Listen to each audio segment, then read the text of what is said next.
Donc voilà un peu ce que nous faisons, essayer de voir réellement les résultats sur le terrain, essayer de faire un diagnostic un peu des facteurs donc par rapport à ce phénomène de la migration, et également faire de l'assistance juridique aux besoins pour assister donc certaines personnes victimes donc des effets de la migration.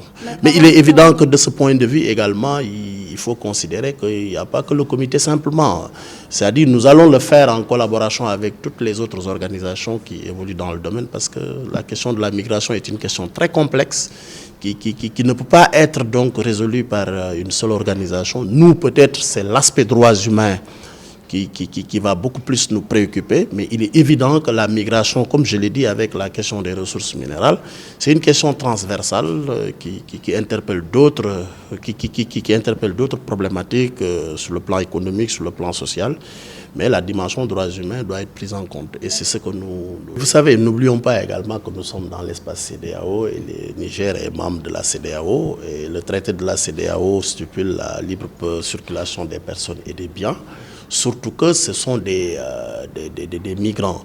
Je pense que sur cette question également, par rapport à la question du trafic, ça, il y a une structure dédiée dans ce sens, parce qu'il y a un mécanisme national qui se trouve être la cellule nationale de lutte contre la traite des personnes.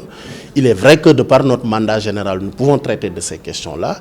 Et si on reçoit une demande émanant peut-être de personnes victimes ou de structures qui souhaiteraient peut-être que le comité prennent en charge ces questions-là, il est évident que nous pouvons le faire.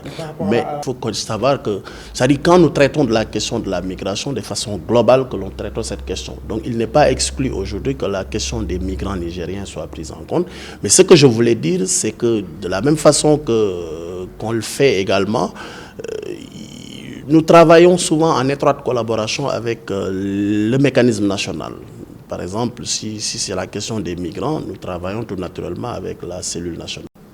Bon, il est vrai que depuis ce Conseil des ministres, nous n'avons pas encore senti un peu la matérialisation de ces instructions.